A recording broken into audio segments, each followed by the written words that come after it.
Hello everyone and welcome to defence वाला। Can you listen to me and can you see the screen? क्या बच्चों आपको मेरी आवाज आ रही है और मैं दिखाई दे रहा हूं? अगर सब कुछ एकदम ठीक है, बेहतरीन है, तो चीते की फुर्ती के साथ एक जय हिंद दीजिए। जय हिंद के साथ हम शुरू करेंगे अपनी आज की क्लास।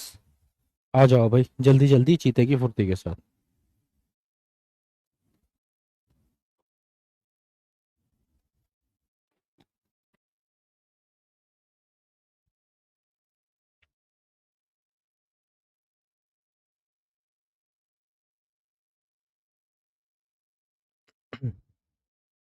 बहुत बढ़िया। तो आइए शुरू करते हैं without wasting any time. Prepositions part one. ठीक है, देखिए आज का जो टॉपिक है ना, बड़ा मज़ेदार टॉपिक है। ये टॉपिक इसलिए मज़ेदार है कि ये आपको बार बार परेशान करता है। देखिए, आपको समझ में नहीं आता है मेरा गलत क्यों हो रहा है ना। तो ये एक डिफ़िकल्ट टॉपिक माना जाता है। अभी तक जो हमने टॉपिक्स करे हैं ना, कंडीशनल्स और क्लोज टेस्ट किए हैं, और क्लोज टेस्ट में दिक्कत आई हो सकती है। एक बार ज़रा मुझे स्कोर बताइए डीपीपी का कि कितना स्कोर रहा। स्कोर बताइए एक बार डीपीपी का।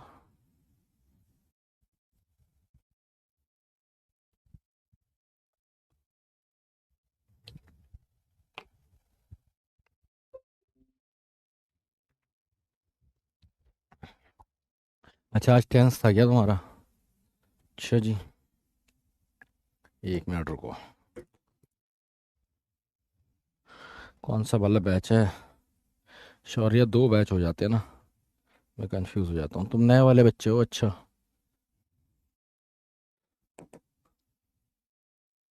चिंता नहीं है।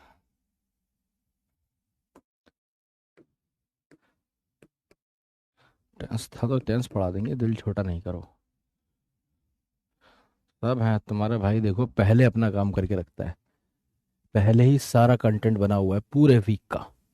समझ रहे हो? ऐसे करता हूँ भाई मैं काम। कोई दिक्कत नहीं छोटी मोटी, ताकि अगर मेरे से गलती हो जाए तो उसका खामियाजा बच्चे को ना भुगतना पड़े। तो टेंसेस पढ़ाना ना, ये लो भाई टेंसेस लो तुम, ताज़ा टेंसेस।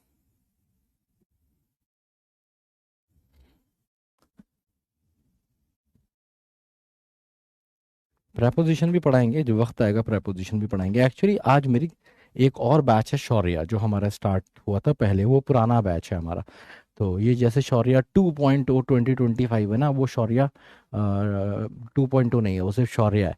तो वहाँ पे आज प्रेपोजिशंस करानी है। उनका क्लोज सिलेबस ऑलमोस्ट खत्म हो गया ना, उनका क्लोज टेस्ट भी हो चुका है। तो उनको समझ में आ गया कि कितना रीडिंग बेस्ड है, वो बच्चा काफ़ी रीडिंग वीडिंग कर रहा है। ठीक है, तो आप थोड़े अलग हैं, कोई ऐसी बात नहीं है।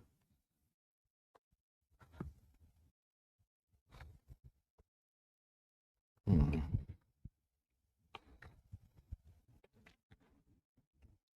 नहीं, ये आपको डिफ़िकल्ट नहीं लगेगा। ठीक है, थोड़ा बहुत डिफ़िकल्ट लगेगा, मैं आपको बताऊंगा इस टॉपिक टॉपिक के बारे में, इस चैप्टर के बारे में। ठीक है, एक बार आपका वो और खोल लेते हैं, जिसे आप प्यार से स्लाइड मैप कहते हैं। क्योंकि इसके बिना मज़ा नहीं आएगा। पोल करेंगे आज हम काफ़ी सारे, क्वेश्चंस भी आज थोड़े ज़्यादा ही हैं।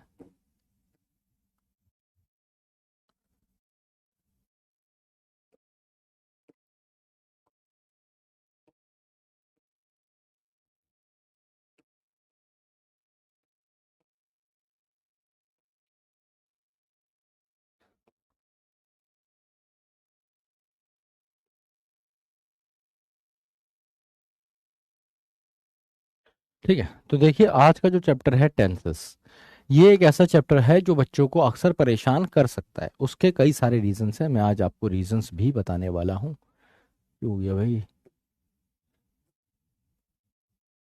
ये तो बहुत परेशान कर रहा है यार आज।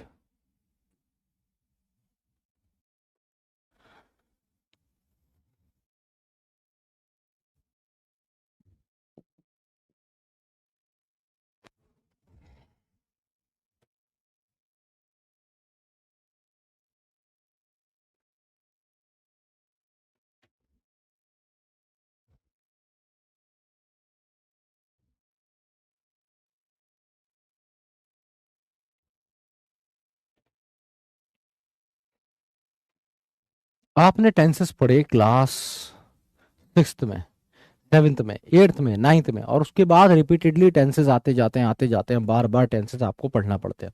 बार बार टेंसेस करने के बाद भी आप टेंसेस को बढ़िया से कर नहीं पाते हैं। उसका रीज़न क्या है कि अगर मैं सीधे अभी भी टेंसेस के क्वेश्चंस करा दूंगा ना, बहुत सारों के गलत हो जाएंगे।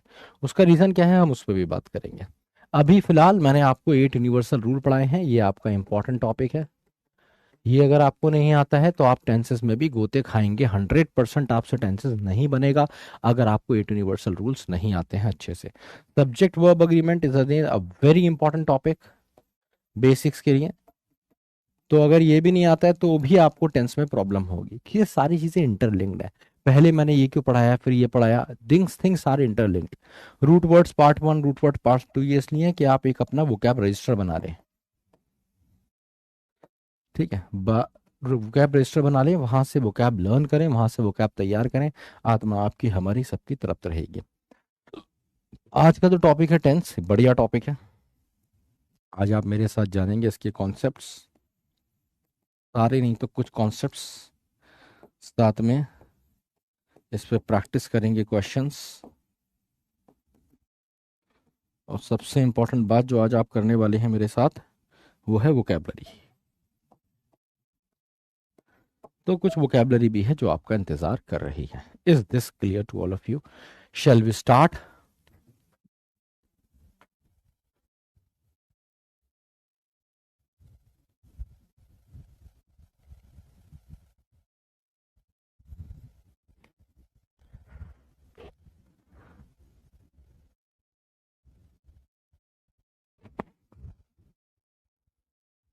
हाँ, वॉल्यूम इंक्रीज करा देते हैं, चैट बंद कर देंगे।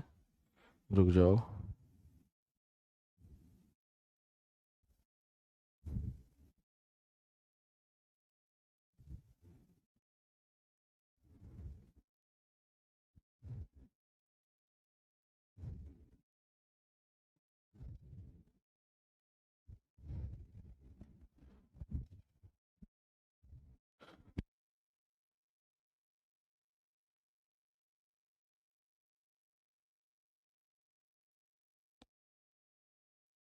ठीक है भाई, टेक्निकल टीम को बोल दिया है, आपका वॉल्यूम भी देख लिया जाएगा, मतलब क्लास का वॉल्यूम। चलिए तो शुरू करते हैं, tense without wasting a single minute. तो देखो टेंसेस क्या होते हैं। टेंसेस पहले समझने की कोशिश करते हैं होते क्या हैं और बताते क्या है। जब भी मैं आपसे पूछूंगा टेंस क्या होते हैं, कितने सारे टेंस होते हैं, तो आप क्या कहते हैं, आप सीधे बता देते हैं, सर हमारे पास एक तो प्रेजेंट टेंस होता है, एक पास्ट टेंस होता है, और एक फ्यूचर टेंस होता है। और मैं अगर आपसे पूछता हूँ कि ये क्या बताते हैं, तो आप मुझे सीधे कह दो कि सर टाइम बताते हैं। प्रेजेंट पास्ट फ्यूचर तो टाइम है, तो टेंसेस टाइम बताता है, मैं मान लेता हूं आपकी बात। लेकिन ये कौन है?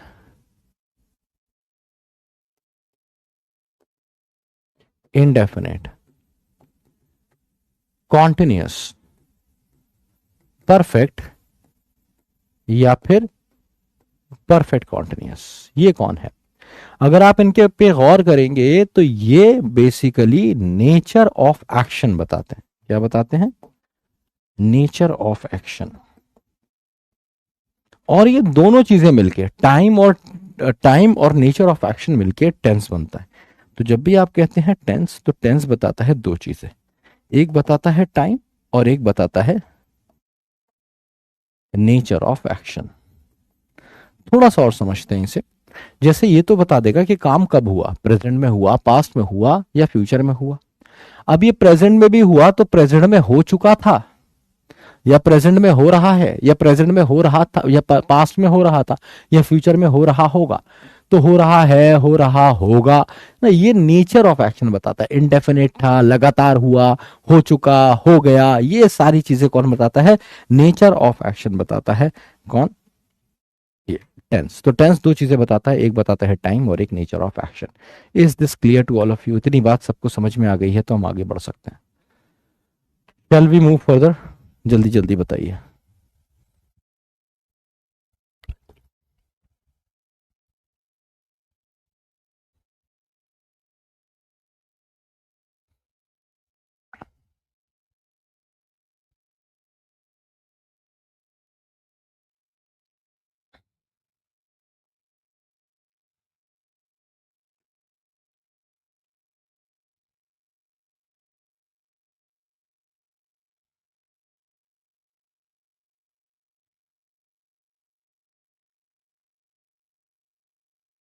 तो चलिए एक एक करके उठाते हैं। सबसे पहले उठाते हैं प्रेजेंट इंडेफिनिट।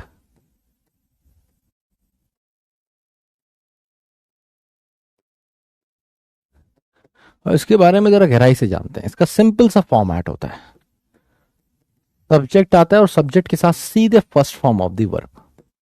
अब एस और एस कब लगती है और कब नहीं लगती है, ये बात तो आप मेरे साथ पहले ही जान चुके हैं 8 यूनिवर्सल रूल में, तो उसकी बात नहीं करूंगा। पर आपको पता है सब्जेक्ट के साथ first form of the verb लगती है प्रेजेंट इंडेफिनिट में। बताता क्या है, सबसे पहली चीज क्या बताता है, सबसे पहली चीज ये बताता है हैबिचुअल एक्शन।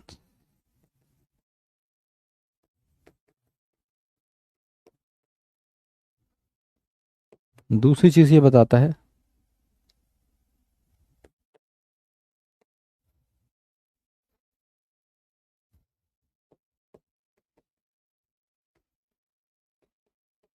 यूनिवर्सल ट्रूथ या फिर जनरल ट्रूथ।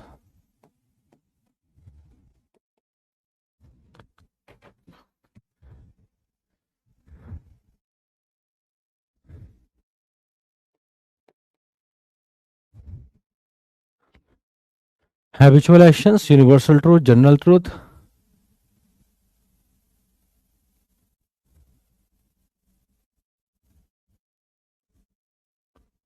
यार और क्या बताता है ये,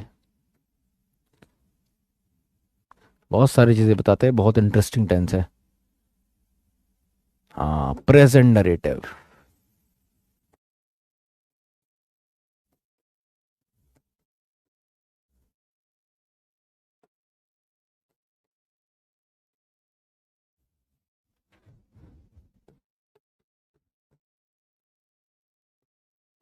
इंपैरेटिव सेंटेंसेस। और last but not the least, ये आपको फ्यूचर भी बताता है। हाँ जी, प्रेजेंट इंडेफिनिट फ्यूचर भी बताता है, और एक नहीं दो नहीं तीन तरीके से फ्यूचर बताता है, जिसमें तुम्हारा पहला तरीका है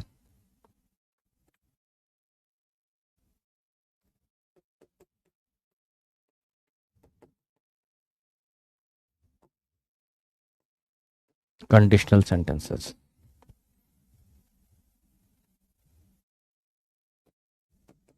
दूसरा तरीका है फिक्स्ड या फिर रोटेशनल एक्शंस। और तीसरा और मजेदार तरीका है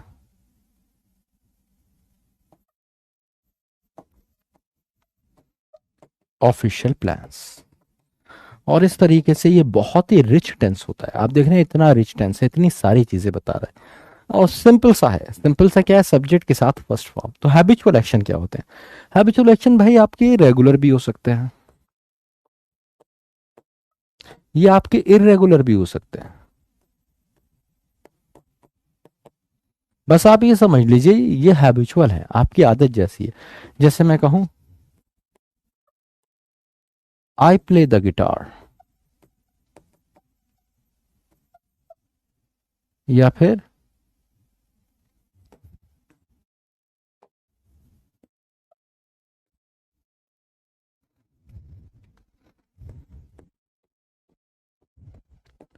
she works with an MNC multinational company.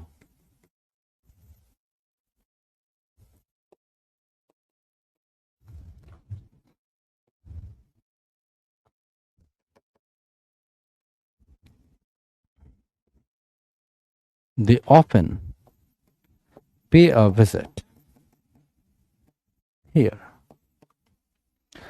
अब जरा ध्यान लगाइए और देखिए ये क्या कह रहा है, ये कह रहा है आई प्ले द गिटार, मैं गिटार बजाता हूं। टाइम पता है कब बजाता है, बस कह रहा है मैं बजाता हूँ। मूड अच्छा होता है तो बजा सकता है, ये भी हो सकता है आज बारिश हुई है तो गिटार बजा रहा है ना, आज दिल टूटा है तो गिटार बजा रहा है, कुछ भी हो सकता है। She works with an MNC, ये एक मल्टीनेशनल कंपनी के साथ काम करती है, तो फिक्स एम्प्लॉय है, टेम्परेरी एम्प्लॉय है, एडहॉक बेसिस पे है, कुछ ऐसा नहीं पता है। पर ये पता है ये इसका हैबिचुअल एक्शन है, रेगुलर करती है, महीने पे करती है, एक दिन करती है, we don't have any idea, but still we have to frame this sentence in present indefinite.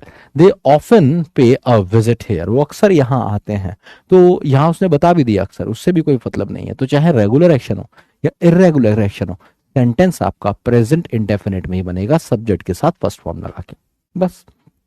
अच्छा, कोई भी यूनिवर्सल ट्रूथ है, कोई जनरल ट्रूथ है, कोई कहने वाली बात है, कोई मुहावरा है, कोई लोकोक्ति है ना, तो इस तरह के सारे सेंटेंसेस आप किस में बनाते हैं?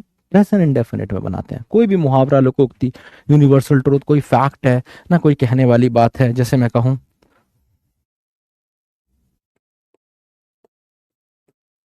द सन शाइन्स ब्राइटली, या फिर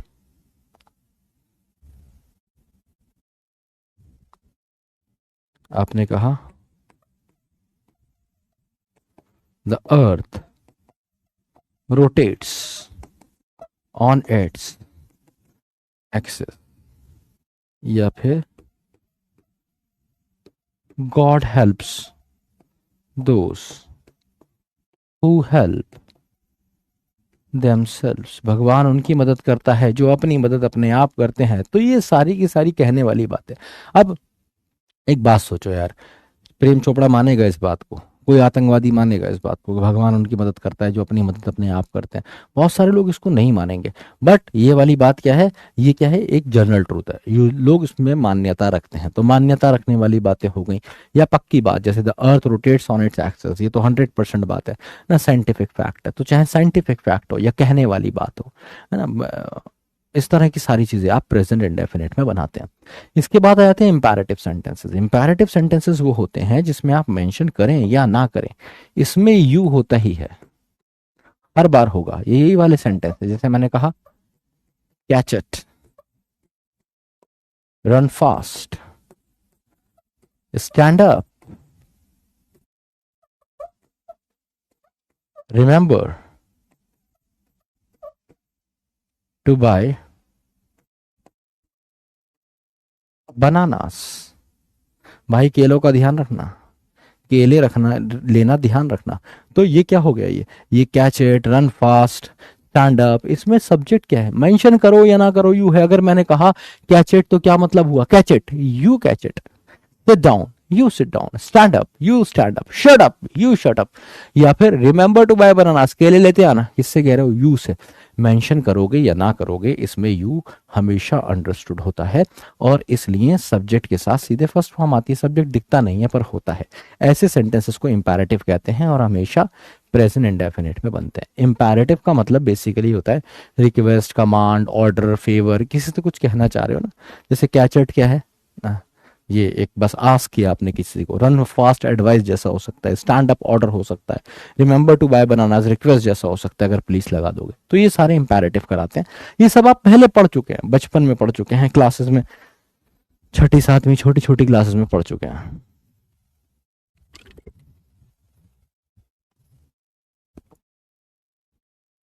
अब आता है सर ये फ्यूचर कैसे होता है? नहीं, प्रेजेंट नरेटिव क्या होता है?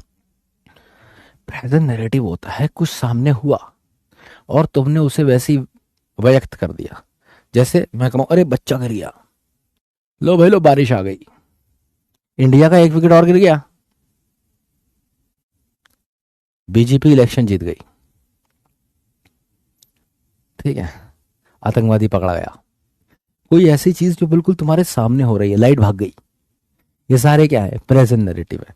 जैसे आपने कहा, आपने ये अक्सर आप कहाँ देखेंगे?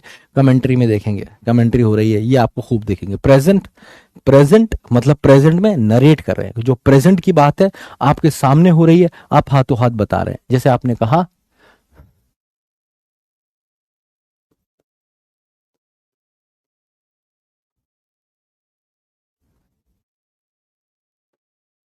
हियर कम्स रेन, क्या मतलब हुआ? लो भाई लो बारिश आ गई, here comes rain.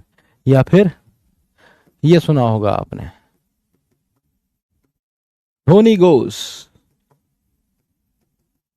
For the big one, ये मारा धोनी ने बड़ा शॉट। इसका मतलब ये नहीं कि धोनी जाता है, जा आवा नहीं रहा है धोनी कहीं, कभी तुम कहो गोस है तो जाता होगा, नहीं, इसका मतलब ये नहीं है कि धोनी जाता है बड़े वाले के लिए, ये मतलब नहीं है, ये मारा धोनी ने बड़ा शॉट, ये मतलब है। तो मारता है नहीं कह रहा है यहाँ पे, यहाँ पे हैबिचुअल नहीं है, प्रेजेंट नरेटिव है, जो सामने हुआ उसी को व्यतीत मतलब व्यक्त कर रहे हैं आप। ठीक है, या फिर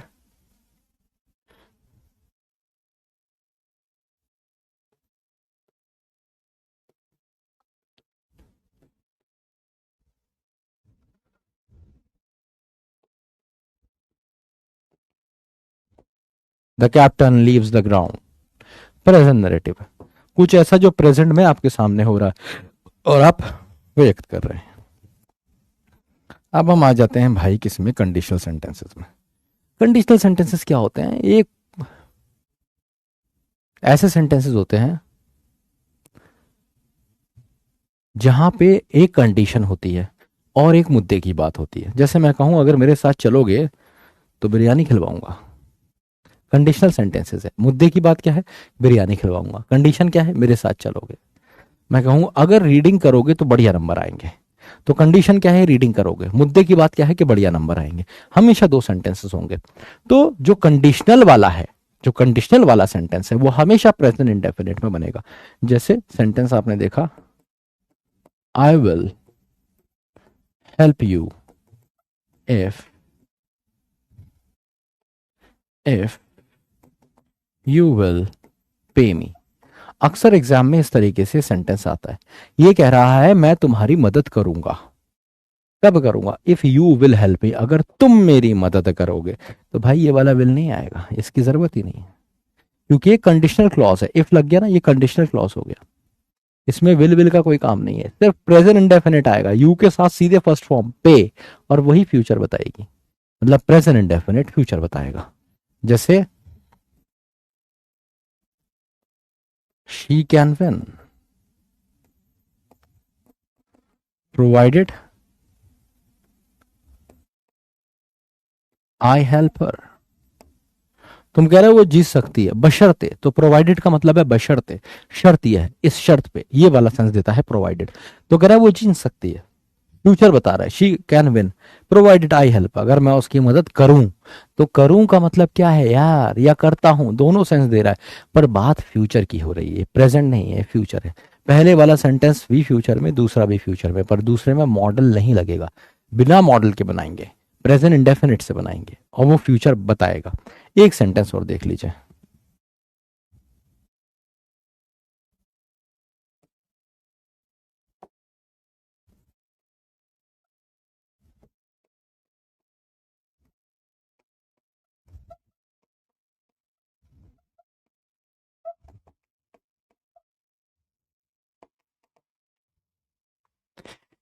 कह रहे हैं अनलेस शी स्लीप्स वेल। इस बार मैंने कंडीशनल क्लॉज पहले लिख दिया है ना, ये अनलेस वाला कंडीशनल क्लॉज है, जैसे यहाँ पे प्रोवाइडेड वाला कंडीशनल क्लॉज था, तो मैंने यहाँ पे अनलेस पहले लिख दिया। अनलेस शी स्लीप्स वेल क्या मतलब होगा, जब तक वो अच्छे से नहीं सोती है, या जब तक वो अच्छे से नहीं सोएगी, दोनों सेंस है, सोती है या सोएगी। तो unless she स्लीप्स well she can not stay fit, वो फिट नहीं रह सकती। कब तक फिट नहीं रह सकती, जब तक वह, अनलेस शी स्लीप वेल, जब तक वो अच्छे से नहीं सोती है या नहीं सोएगी, दोनों सेंस हैं इसके। ठीक है, बट यहाँ पे विल शैल कुछ नहीं आएगा, सेंटेंस सिंपल प्रेजेंट इंडेफिनिट में बनेगा। ये देखिए प्रेजेंट इंडेफिनिट, ये देखिए प्रेजेंट इंडेफिनिट, और ऊपर वाला भी जो अंडरलाइन किया है वो प्रेजेंट इंडेफिनिट, विल शैल नहीं लगाएंगे, इसी तरह का एरर आता है इसमें। अब हम बढ़ते हैं आगे, फिक्स्ड या रोटेशनल एक्शन क्या होते हैं। एक ऐसी चीज जो बार बार होती है आपके साथ, है ना, फिक्स्ड या रोटेशनल एक्शन है। जैसे आप दिवाली मनाते हैं, मैं तुमसे पूछूं भाई दिवाली कब मनाओगे या कब मनाते हो, तो तुम मुझसे कहो तो दिवाली तो हम अर्ली विंटर में मनाएंगे, ये नहीं कहोगे, मनाते हैं बोलते हो। तो इस तरह के सारे सेंटेंस जो फिक्स या रोटेशनल फ्यूचर होता है, प्रेजेंट इंडेफिनिट में बनते हैं। जैसे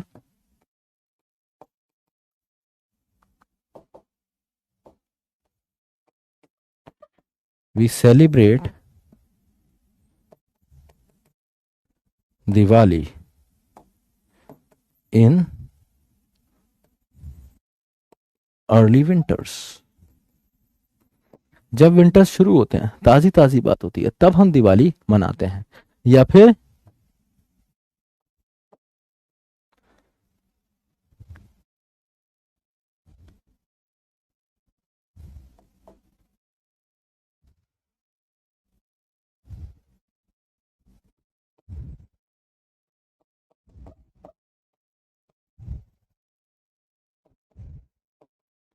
आप जानते हैं यूजुअली जो मूवीज होती हैं वो फ्राइडे में ही रिलीज होती हैं। तो किसी ने पूछा भाई मूवी आ रही है बहुत खतरनाक भूत की ऐसी मूवी है, तुम देख लोगे ना, डर जाओगे, दिमाग से भूत निकलेगा नहीं, हर समय दिन में मार्केट में भी भूत दिखेंगे तुमने। अच्छा कौन सी मूवी है, कब आ रही है? The movie release this Friday, इसी फ्राइडे रिलीज होगी या हो रही है, दोनों सेंस दे रहा है। और रोटेशनल या फिक्स एक्शन को आप ऐसे यूज करते हैं। कोई ट्रेन है, आपको पता है ट्रेन है, फ्लाइट है, उसके टाइम फिक्स होते हैं, तो ऐसे भी आप यूज कर सकते हैं कि the next train for Delhi arrives, बोलेंगे अराइव्स एट 9 AM। अगली ट्रेन दिल्ली के लिए 9 बजे आती है या आएगी? दोनों सेंस दे रहा है। सेंस क्या है इसका कि ये आप बताए ना क्या चाह रहे हैं, रोटेशनल फिक्स एक्शन है। ये नहीं बोल रहे आएगी, आएगी का मतलब है एक ही बार आएगी, पर यूजुअली हमें पता है ज्यादातर ट्रेन का टाइम फिक्स होता है ना, तो स्पेशल ट्रेन होती है उनका भी टाइम फिक्स होता है, तो हम इसे प्रेजेंट इंडेफिनिट में ही बनाते हैं, फ्यूचर में नहीं बनाते हैं। फिर आ जाते हैं ऑफिशियल प्लान। ऑफिशियल प्लान का मतलब है कुछ ऐसा जो डिसाइड हो गया है, डिसाइडेड है और ये हो गई। ये ज्यादातर क्या होता है, सरकारी काम, फॉर्मल चीजें, ऑफिस से रिलेटेड होता है। जैसे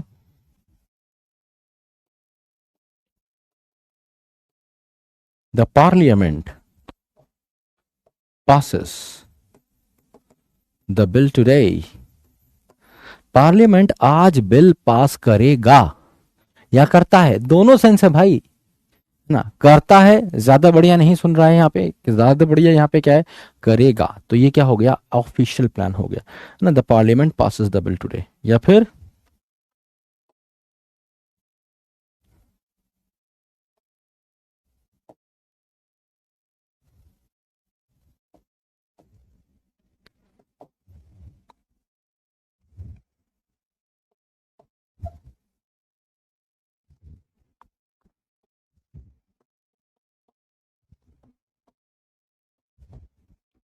जैसे देश में कोई बड़ा फैसला चल रहा है ना, कोई कोई बड़ा कोई केस चल रहा है और उसका फैसला आना है, तो आपने देखा होगा अक्सर आता है अखबारों में, the court releases judgement tomorrow, the court release the verdict tomorrow. तो वर्डिक्ट, ये जजमेंट हम क्या करें, हमें पता है कल ही होना है, तो विल शेल से नहीं बनाएंगे हम इसे। हम ये क्योंकि ऑफिशियल प्लान है, डिसाइडेड चीज है, तो हम इसको किससे बनाते हैं, हमेशा प्रेजेंट इंडेफिनिट से। तो प्रेजेंट इंडेफिनिट का मतलब सब्जेक्ट प्लस फर्स्ट फॉर्म। तो मैंने क्या पढ़ाया इसमें आपको, मैंने आपको बताया ये बड़ा मजेदार टेंस है। ये टेंस तो एक है पर इसकी एप्लीकेशन एक से बहुत ज्यादा है, मतलब इसके यूसेस बहुत ज्यादा है। ये हैबिचुअल एक्शन में भी यूज होगा, ये यूनिवर्सल ट्रूथ, जनरल ट्रूथ भी बताएगा, ये साथ ही साथ प्रेजेंट नैरेटिव भी कहीं चाहिए तो यूज होगा। इंपैरेटिव सेंटेंसेस में हमेशा यही यूज होता है, और कंडीशनल सेंटेंसेस में फ्यूचर बताता है, रोटेशनल फिक्स्ड एक्शन के थ्रू फ्यूचर बताता है, ऑफिशियल प्लान के थ्रू फ्यूचर बताता है। पर बड़ा सिंपल है, सब्जेक्ट के साथ हमेशा फर्स्ट फॉर्म आती है, फर्स्ट फॉर्म आती है, हमेशा फर्स्ट फॉर्म आती है, फर्स्ट फॉर्म, फर्स्ट फॉर्म। देखो हमेशा आपको इसके साथ first form of the verb देखने को मिलेगी, first form of the verb आपको हमेशा इसमें देखने को मिलेगी। देखो first form, first form, first form, first form, first form, first form, first form. Is this clear to all of you? समझ में आ गया है तो थम्स अप PW टाइगर बना दीजिए। डाउट, दुविधा, शक, तकलीफ, दर्द या खाज है तो पूछ लीजिए।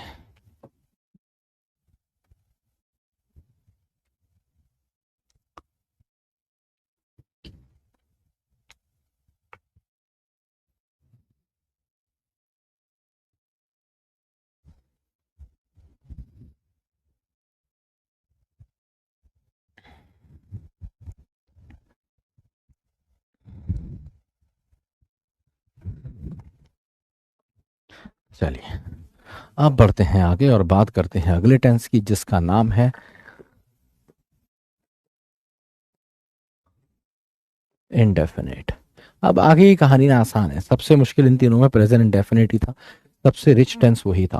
बट ये रिच तो नहीं है, वास्ट बहुत है, इसका यूसेज सबसे ज्यादा है, पूरी अंग्रेजी भाषा में सबसे ज्यादा यूज होने वाला टेंस ये वाला है। ये अभी समझ में आ जाएगा क्यों,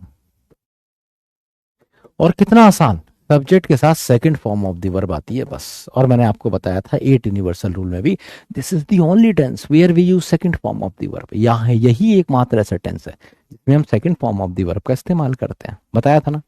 तो कहाँ कहाँ यूज होता है ये, भाई ये बताता है तुम्हें हिस्टोरिकल फैक्ट। कभी भी बताने इससे बताओगे, या फिर तुम्हें कभी उसमें प्रेजेंट नरेटिव था तो इसमें पास्ट नरेटिव है, उसमें प्रेजेंट नरेटिव था ना, इसमें पास्ट नैरेटिव है। वो हैबिट वो क्या था, यूनिवर्सल ट्रुथ था, ये पास्ट के फैक्ट बताता है। ठीक है, पास्ट नैरेटिव है। तीसरी चीज, अक्सर इसके साथ तुम्हें देखने को मिलेगा past time word. Past time word क्या होता है, अगो, यस्टरडे, लास्ट नाइट, कोई और टाइम दिया हुआ है, 1947,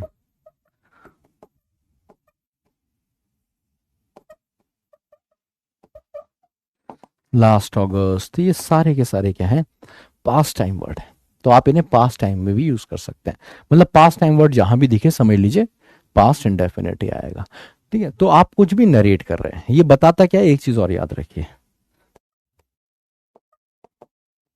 actions which took in the past. ठीक है, अब एक मजेदार बात इसके बारे में याद रखिएगा, चाहे सेंटेंस 1 मिनट पुराना हो या 1000 साल पुराना हो, आप बनाएंगे सेंटेंस को किस में, पास्ट इंडेफिनिट में। ठीक है, मैं दिखाता हूं इस पर किस तरीके से क्वेश्चंस आते हैं, ये क्वेश्चन से ज्यादा बढ़िया समझ में आता है। She has left the room 2 minutes ago. ठीक है, अब आदमी सोचता है 2 मिनट पहले की बात है, तो कह रहा है वो चली गई है, शी हैज लेफ्ट, वो जा चुकी है 2 मिनट पहले। ना ना ना, नहीं बोल सकते भाई, बोल ही नहीं सकते, क्योंकि आ गया अगो। 2 मिनट पुरानी बात है, तो 1 मिनट पुरानी बात हो या 1000 साल पुरानी बात हो, आप सेंटेंस को प्रेजेंट इंडेफिनिट में ही बनाएंगे, तो हैज लेफ्ट नहीं आएगा, सब्जेक्ट के साथ सीधे second form, she left the room 2 minutes ago, ऐसे बनता है सेंटेंस। ये प्रेजेंट परफेक्ट कब आएगा, ये आप आगे जानेंगे, फिलहाल ये जानिए कि अगो लगा है तो बात खत्म हो गई। ठीक है, जैसे Mohammad Ghori invaded India several times. तो कह रहे मोहम्मद गौरी ने भारत पे कई बार आक्रमण किया था। अब तुम कहोगे तो बड़ी पुरानी बात है, हाँ जी, कितनी भी पुरानी बात हो, तो कभी कभी क्या होता है कि यहाँ पे एक हेड चिपका हुआ दिखता है, ये हेड नहीं आएगा, सीधे इन्वेंटेड आएगा, सब्जेक्ट के साथ सीधे second form of the verb, तभी तो पास्ट इंडेफिनिट बनेगा। तो मैंने दिखाई तुम्हें एक 2 मिनट पुरानी बात और एक काफी साल पुरानी बात।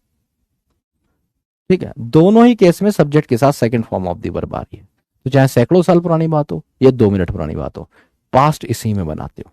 कुछ भी नरेट कर रहे हो, कोई बात बता रहे हो, जैसे मैंने तुमसे पूछा भाई कल संडे था क्या क्या किया, तो तुमने कहा मान लो आई woke up late, I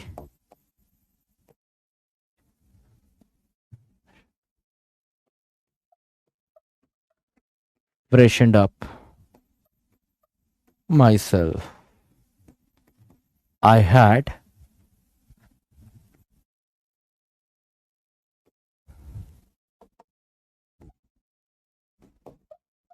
breakfast, and then I watched TV for some time.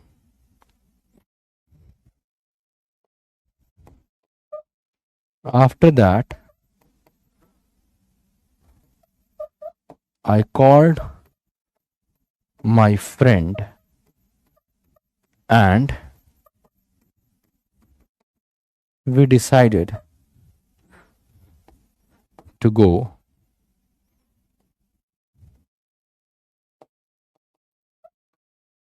swimming in the near by river. अब अगर आप देखेंगे यार तो सारे सेंटेंस पास्ट इंडेफिनिट में बने हैं। Second form, second form, second form, second form, second form, second form. ठीक है, अभी यहाँ पे टू आ गया तो टू के बाद आपने पढ़ा था हमेशा फर्स्ट फॉर्म आती है ना, और ये जिरंड है तो इससे कोई मतलब नहीं। तो यहाँ पे क्या रहा है, ये कह रहा है कि भाई कोई भी बात अगर तुम्हें बतानी है, भाई 1 मिनट पुरानी हो, 1000 बार पुरानी हो, तुम्हें कुछ भी पास्ट का बताना है, सब्जेक्ट के साथ सेकंड फॉर्म लगा के बता दे भाई, बस, और कोई चक्कर नहीं है।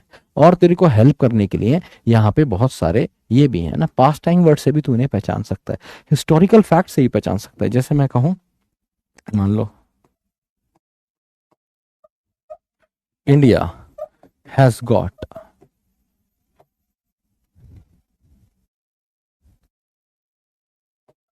India has got independence in 1947। तो भारत को आजादी मिली है, नहीं नहीं नहीं नहीं नहीं, मिली थी। तो सिर्फ गॉट आएगा, India got independence in 1947, historical fact. तो सारे हिस्टोरिकल फैक्ट किस में बनते हैं, प्रेजेंट इंडेफिनिट में बनते हैं, पास्ट इंडेफिनिट में बनते हैं। तो मैंने क्या बताया, सिर्फ सब्जेक्ट के साथ second form of the verb लगाएंगे, इजीएस्ट टेंस है बट बहुत ही वास्ट यूज होता है। ठीक है, सारे एक्शन जो पास्ट में हुए हमेशा पास्ट इंडेफिनिट में आएंगे, ये इनकी पहचान है। इस तरह से लास्ट अगस्त जैसे 1947 ये आ गया यहाँ पे ना, अगो वगैरह, ये सब आपको हेल्प करेंगे। ये पास्ट नैरेटिव भी बताता है, हिस्टोरिकल फैक्ट भी बताता है। जैसे ये एक हिस्टोरिकल फैक्ट है, जैसे ये भी एक हिस्टोरिकल फैक्ट है। Is this clear to all of you? समझ में आ गया है तो बता दीजिए, डाउट दुविधा शक तकलीफ दर्द है तो पूछिए।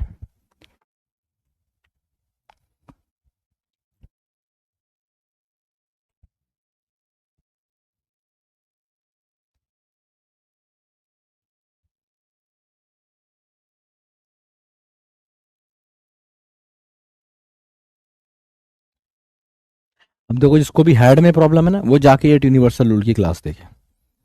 उसके अभी कॉन्सेप्ट क्लियर नहीं है, उसे अभी पहचान नहीं है हेड कहाँ पे सेकंड फॉर्म है, कहाँ पे थर्ड फॉर्म है, वो परेशान रहेगा।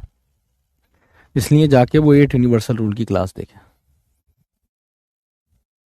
ठीक है, जिसको भी हैव हैज हैड में प्रॉब्लम है, एक पूरी क्लास में यही पढ़ाया है, तो वो जाके एट यूनिवर्सल रूल की क्लास देखे। अभी आपका बैकलॉग है।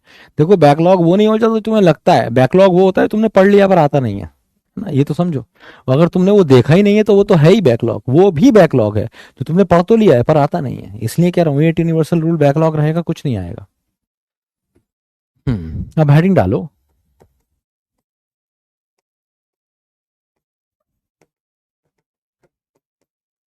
फ्यूचर इंडेफिनिट सबसे आसान है। अगर आपको प्रेजेंट इंडेफिनिट समझ में आ गया, पास्ट इंडेफिनिट समझ में आ गया, तो फ्यूचर इंडेफिनिट बच्चा है छोटा। सब्जेक्ट लगाइए, विल लगाइए, शेल लगाइए, क्योंकि फ्यूचर बिना वेल शेल के तो नहीं आएगा। और साथ में first form of the verb लगाइए। अब ये बताता क्या है, ये बताता है ऐसे actions which are likely to happen in future.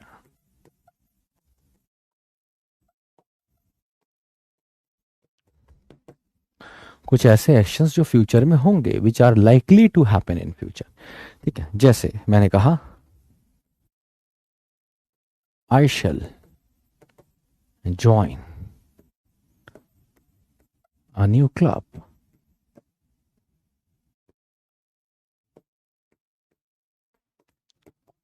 We shall start our cafe, हम अपना कैफे शुरू करेंगे।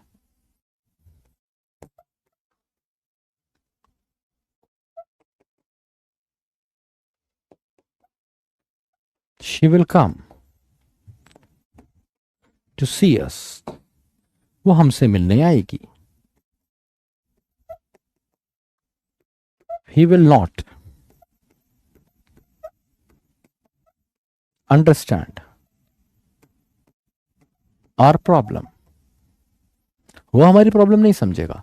तो ये सारी चीजें ऐसी हैं likely to happen in future. Likely to happen का मतलब है आपको फ्यूचर में कुछ भी लग रहा है। जब तुमने मुझसे पूछा सर आपकी क्लास है कल हमारे बैच में, मैंने कहा हाँ कल तुम्हारे साथ मैं क्लास कंडक्ट करूंगा। I will conduct a class with you tomorrow, I shall conduct a class with you tomorrow. अब यहाँ पे एक परेशानी तुम्हें ये होगी कि सर कहीं शेल लगा दिए हो, कहीं विल लगा दिए हो, ये क्या चक्कर है? तो बड़ा आसान है, देखो देखो कितना आसान है। आई और वी के साथ यूज होता है क्या? शेल। कब? जब आपका मतलब होता है सिर्फ और सिर्फ फ्यूचर, और कोई भावना नहीं है आपके मन में। लाइकली टू हैपन बोल रहे हो, क्या बोल रहे हो आप? लाइकली टू हैपन, ठीक है। और इसी केस में अदर्स के साथ, अदर्स का मतलब है इसकी जगह जितने भी बचे, इसको छोड़ के, आई और वी को छोड़ के जितने भी बचे, ही शी ये टपेटे सारे ना, शॉर्ट और ग्रामेटिकली समझते हो, और ग्रामेटिकली समझना चाहते हो, तो ये समझ लो भाई ये वाले हैं सारे फर्स्ट पर्सन। आई और वी फर्स्ट पर्सन होते हैं। अब इसके बाद अदर्स में आ गए तुम्हारे सेकंड और थर्ड पर्सन। इसमें ही शी इट यू पू सब आ गया है ना, यू हो गया सेकंड पर्सन, बाकी सारे थर्ड पर्सन। तो कुछ भी हो, इन सब के साथ आप यूज करेंगे वेल। कब? जब आप बात करेंगे सिर्फ और सिर्फ फ्यूचर की। कैसा फ्यूचर? लाइकली टू हैपन, हो सकता है, होगा, ठीक है। और इसके एग्जाम्पल रहे, ये मैंने आपको एग्जाम्पल दी, लाइकली टू हैपन। लेकिन कुछ चीजें ऐसी होती हैं जो आप दृढ़ संकल्प के साथ कहना चाहते हैं। कहने का मतलब है आप उन चीजों में बात कर रहे होते हैं, किसकी? पोएट की। P O E T. अगर आपने पोएट की बात कर दी, पोएट का मतलब होगा पी स्टैंड्स फॉर प्रॉमिस, आप किसी से कोई वादा कर रहे हैं। ओ स्टैंड्स फॉर ओथ, या कोई शपथ ले रहे हैं। ओथ मतलब शपथ, या फिर किसी चीज पे जोर लगा के कह रहे हैं, एम्फेसाइजेशन कर रहे हैं, जोर लगा के कह रहे हैं ना। या फिर थ्रेट मतलब धमकी।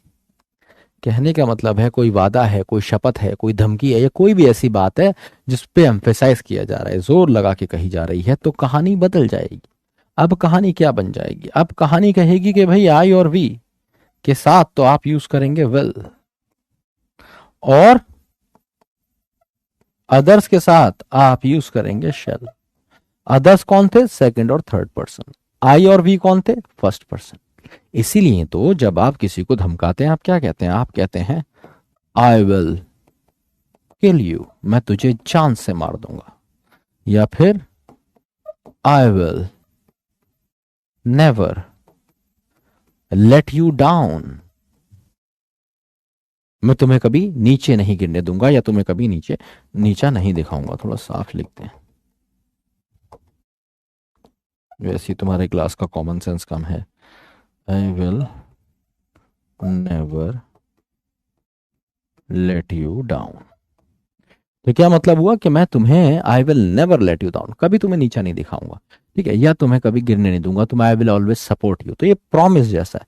तो अगर आप प्रॉमिस कर रहे हैं, कोई वादा कर रहे हैं, या धमका रहे हैं आई विल किल यू, तो ये ऐसे ही बोलेंगे, कभी नहीं बोलोगे आई शेल किल यू। उसका मतलब होगा फ्यूचर में कभी मार दूंगा, लाइकली है कि मैं तुम्हें मार दूं, मौका मिले मार दूं। ऐसे आप नहीं धमकाते।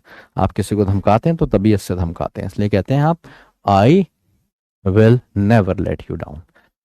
अच्छा, एक और सेंटेंस देखिए। आई हो गया, ये हो गया भाई, एक सेंटेंस और देखो। ओथ से, जैसे आप कहते हो you shall always be loyal to your nation. तो जब तुमसे शपथ दिलवाई जाती है, यही तो कहलवाया जाता है, कहो you shall always be loyal, कि तुम हमेशा है ना वफादार रहोगे देश के प्रति। तो शेल यहाँ पे क्यों लगवाया जा रहा है? प्रॉमिस, ओथ, एम्फेसाइजेशन, ये थ्रेट की बात हो रही है। या फिर मान लीजिए किसी ने आपसे कहा गॉड शेल नेवर फेल, भगवान कभी विफल नहीं होता, क्योंकि वो एसएस भी नहीं देता, एनडी का एग्जाम नहीं देता। तो गॉड शेल नेवर फेल का क्या मतलब है? भगवान कभी विफल नहीं होगा, ये वाला सेंस दे रहा है, ठीक है। तो यहाँ पे ये क्या कर रहा है? यहाँ पे एम्फेसाइज कर रहा है, तुम बेफिक्र रहो, भगवान तुम्हारे साथ है, भगवान शायद कभी विफल नहीं होगा। ये ऐसी वाली चीजों को यूज करते हैं, ठीक है।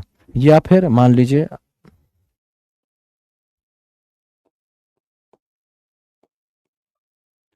यू शेल नेवर मिसबिहेव,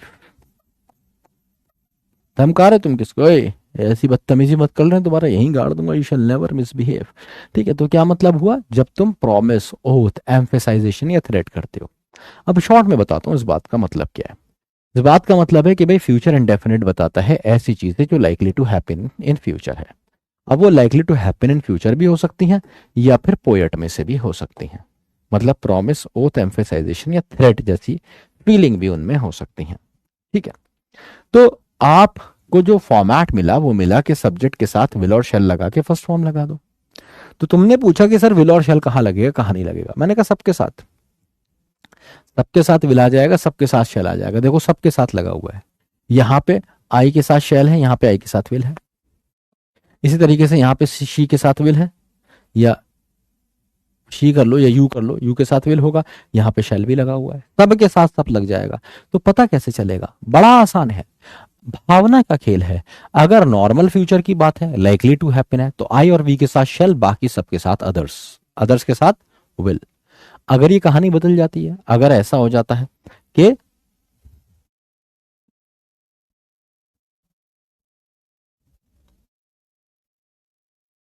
ये जो है आई और वी और अदर्स, अगर ये बात कर रहे हैं प्रॉफिस, ओथ, एम्फसाइजेशन या थ्रेट की, तो आई और वी के साथ विल और अदर्स के साथ शेल। क्लियर है, किसी का कोई डाउट है तो पूछ लीजिए, नहीं तो हम आगे बढ़ेंगे, क्वेश्चंस करेंगे। अब क्वेश्चंस बहुत तड़प रहे हैं।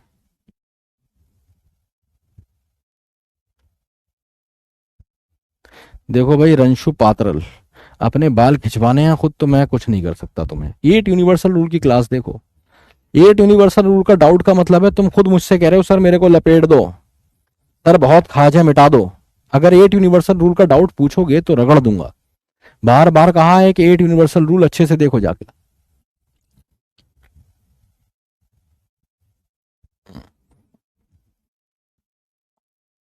चलो क्वेश्चंस लगाते हैं सीधे। पहला क्वेश्चन,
भैया क्वेश्चन कह रहा है the mother can not sleep, mummy सो नहीं पाई, as the baby cries all night, क्योंकि बेबी पूरी रात रोता है। तो हैबिचुअल एक्शन है, इसलिए माँ सो नहीं सकती है, सो नहीं सकती, उसकी एबिलिटी बता रहा है, सोने की एबिलिटी नहीं। जैसे आप कहते हो no no I can not go there because I have a class to attend, क्योंकि मेरी क्लास होती है, मैं नहीं जा सकता। ये कह रहा है बेबी पूरी रात सोता है, मम्मी पूरी रात रोता है, मम्मी सो नहीं पाती हैं। तो बिल्कुल सही बात है भाई, कोई गलती नहीं है। और पहले क्वेश्चन पे आपको मिली एक मुंह तोड़ पटकी, है ना, पर कोई बात नहीं है, आपने सीखा। दुल्हन वही जो पिया मन भाए, क्वेश्चन वही जो सिखा कर जाए, ये बात याद रखो। तो जब तुम्हारा गलत होता है तो तुम सीखते हो, और सीखना बहुत इंपॉर्टेंट है ना। पहले मैं आपको एक सुंदर पटकी। अगला क्वेश्चन लगाइए दम।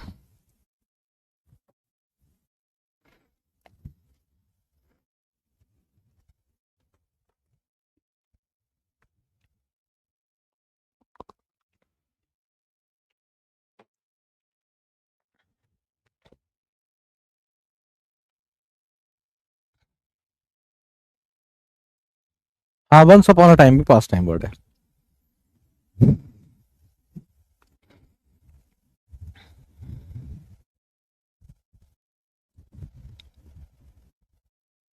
हाँ, तो देखो ऐसे क्वेश्चन समझने के लिए रीडिंग भी तो करना पड़ेगी ना।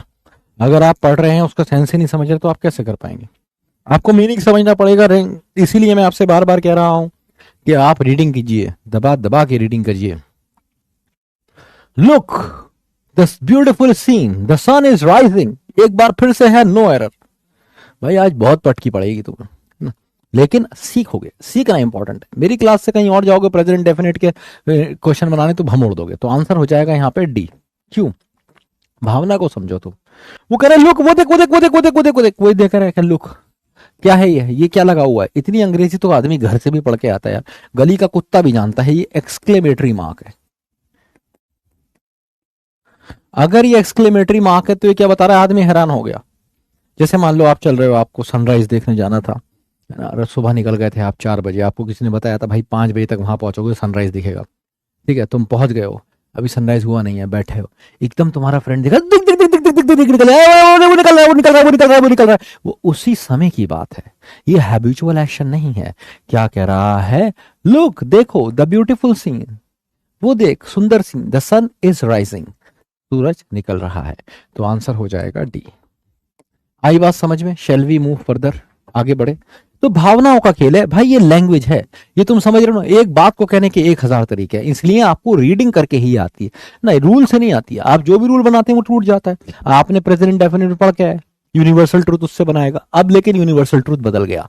क्यों? क्योंकि लुक लग गया। यही तो भावना की सुंदरता है। भावना ऐसे नहीं आती है भाई।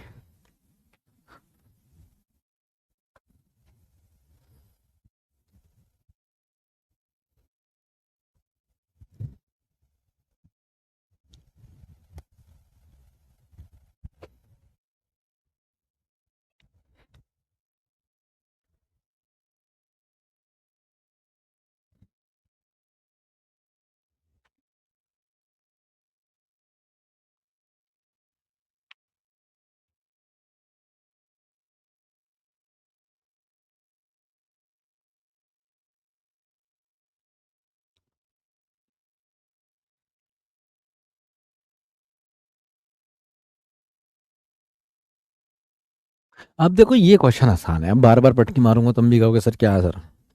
तो ये वाला बहुत आसान क्वेश्चन था, 80% ने सही जवाब दे दिया। हैड नहीं आना था। क्यों नहीं आना था? सब्जेक्ट के साथ सेकंड फॉर्म लगाओगे, क्योंकि सेंटेंस किसका है? पास्ट इंडेफिनिट का। क्यों बनेगा भाई पास्ट इंडेफिनिट में? बता रहा है हिस्टोरिकल फैक्ट। हिस्टोरिकल फैक्ट नहीं है ये बात। क्या कह रहा है कि Gandhi became a problem for the British rule in 1940s। 1940 में गांधी एक मुसीबत बन गए थे अंग्रेज के लिए, ये कह रहा है। तो A is the correct answer. Next question.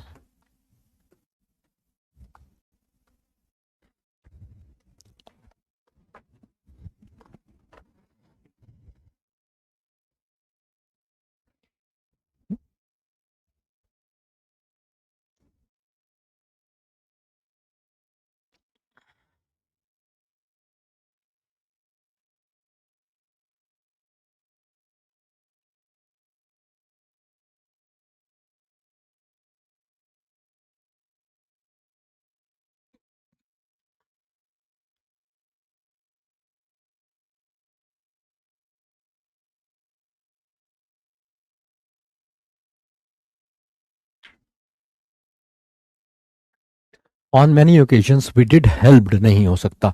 Did do does के साथ हमेशा वर्ब की पहली फॉर्म फर्स्ट फॉर्म आती है, तो it has to be help, first form, बात खत्म। 8 यूनिवर्सल रूल से क्वेश्चन था भाई, टेंस वेंस देखना ही नहीं था, है ना।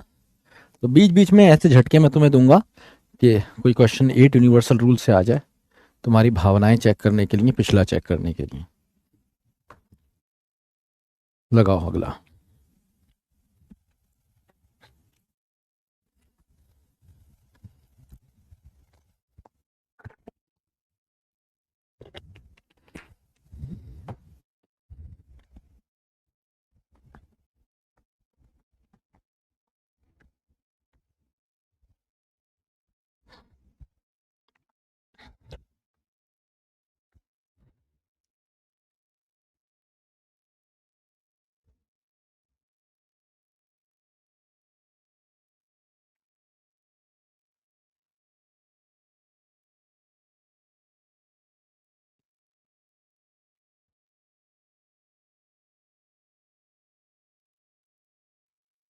Although the manager was keen on getting the work done, manager जो था वो काफी कीन था किस चीज को? Keen on getting the work done, कि अपना काम वो जल्दी से करा देता। Manager was keen on getting the work done, किससे? सुधीर से। कब? कल।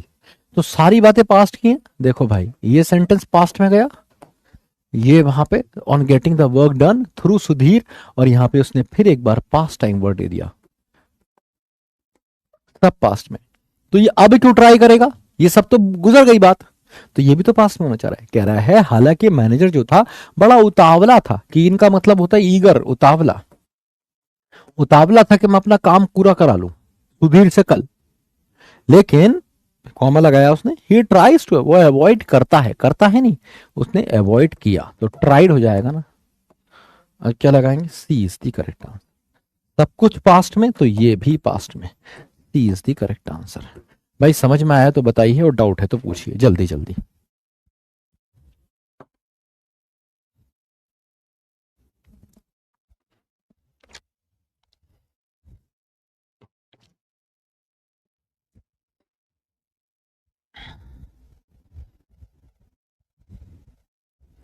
पोल नहीं चल रहा तो कोई बात नहीं, अपने पास नोट कर लो।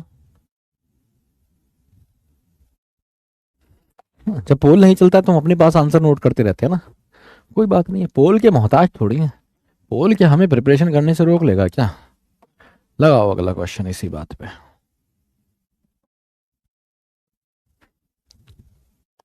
भाई साहब कौन है? डन क्यों आया? कौन है? डन क्यों आया? भाई तेरे कंधे पे पैर रख के बाल उखाड़ दूंगा। डन क्यों आया? एट यूनिवर्सल रूल पढ़ ले जाके, गेट लिखा है वहां पे, गेटिंग के साथ हमेशा third form of the verb आती है। तुम खुद मुझे मौका देते हो अपनी बेइज्जती करने का। मैं बता रहा हूँ, एट यूनिवर्सल रूल पे जो भी काम चोरी करेगा मैं यहाँ पे रगड़ दूंगा उसे ना, नानी याद दिला दूंगा उसे। नानी, अगर किसी ने एट यूनिवर्सल रूल की गलती कर दी, क्योंकि वो बेसिक है, अगर तुम्हें वो नहीं आया तो कुछ नहीं आया, तुम धरती पे बोझ हो, देश पे बोझ हो, घर वालों पे बोझ हो, जहां जा रहे हो, टीचर से जिससे पढ़ रहे हो उस पे बोझ हो। सबसे पहले एट यूनिवर्सल रूल सीख लो, उसके अलावा कुछ मत सीखो जीवन में। सबसे पहली चीज है एट यूनिवर्सल रूल सीख लो, नहीं तो जैसी बर्बादी तुम्हारे कल कदम चूम रही थी ऐसी आज चूमती रहेगी, और ऐसी आने वाले टाइम में भी चूमती रहेगी। तो हर वो बच्चा जिसने लिख दिया है कि यहाँ पे डन क्यों आया, बोझ है तू मेरे बच्चे, तू बोझ है, हर वो बच्चा जिसने डन पूछा है। गेटिंग के साथ हमेशा third form of the verb आती है, पढ़ा चुका हूँ एट यूनिवर्सल रूल में, है ना। मेरी तरफ से हाथ ढीले करके तो मेरी तरफ से मारेगा तो मेरे हाथ जैसे मारियो, है ना, अपने मार ले ना, तो तुझे याद रहेगा कि एक गलती नहीं करनी है। अब ये देखो यार, ये तो सीधा सा बात है, B is the correct answer. आसान question, the fifth and final act of Macbeth. अब मैकबेथ एक किताब है यार, एक ड्रामा है शेक्सपियर का लिखा हुआ, तो वो बदल थोड़ी जाएगा। कंटेंट का मतलब है उसमें था नहीं, आज भी है, आज खरीद लो, आज पढ़ लो। तो contents, contents present indefinite, general truth है ये, B is the correct answer. आई बात समझ में? भाई समझ आ रहा है?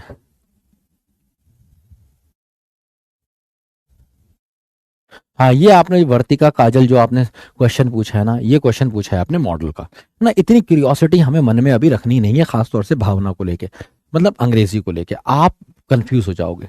जितना पढ़ा रहा हूं वो समझना है, उस पे ही प्रैक्टिस करनी है। उसके आर का और उसके पार का सब पढ़ाया जाएगा, कब? वक्त के साथ साथ, है ना। मॉडल की क्लास होगी, शॉर्टर और शेल का डिफरेंस एकदम समझ में आ जाएगा। तो सब्र रखना है, जितना करा रहा हूं ये वही वाली बात है। जब मैं पहले दिन गया, मैंने कहा सर मेरे को बटरफ्लाई केक सिखा दो। सर बोले अभी कैसे बटरफ्लाई केक सिखा दूंगा? अभी तुम्हारी टांग ढंग से नहीं उठ रही है, पंजा टाइट नहीं है तुम्हारा, ठीक है, केक सीधी नहीं आ रही है, समझ रहे हो? अभी तुम्हारे वही हालात है, तो सारी चीजें तुम्हें समझ आएंगी, समझे? हाँ। तो देखो बड़ा आसान है, fifth and final act. Macbeth एक किताब का नाम है, आज खरीदो कल खरीदो 5 साल बाद खरीदना, ये कंटेंस ही रहेगा। क्यों? क्योंकि ये यूनिवर्सल ट्रूथ है, उसमें ऐसा ही है, बस। कॉमन सेंस वाले क्वेश्चन है, ऐसे ही क्वेश्चन तुम्हारे यहाँ एग्जाम में फंसेंगे। अगर तुम इस क्वेश्चन परेशान कर रहे हैं, मैं आसान कर दूंगा क्वेश्चन। तुम मेरे से कहो तो सही, सर ऐसे क्वेश्चन लाओ हम सबके सब बना दे, मैं तुमसे वादा करता हूं तुम में से किसी का गलत नहीं होगा। जो पढ़ाया उसी में से क्वेश्चन पूछूंगा, बस क्वेश्चन की लैंग्वेज, क्वेश्चन इतने आसान कर दूंगा तुम खुद भमोड़ दोगे, अगर तुम चाहते हो। तो भाई क्लास में गलत कैसे नहीं होंगे? कौन है प्रिया दुबे? अरे नाम तुम्हारा दुबे है, डूबे वाली हरकतें कर रही हो यार।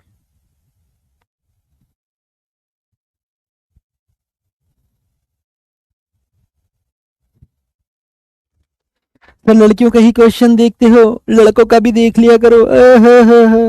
बस कर दी तूने छोटी बात। नाम तेरा शिवम है, शिवम नहीं होना चाहिए था, नाम कुछ भी होना चाहिए था तेरा, ये नहीं होना चाहिए था। क्या भाई, नाम तूने शिव जी पे रख लिया। हरकतें तेरी सूपनखा वाली हैं।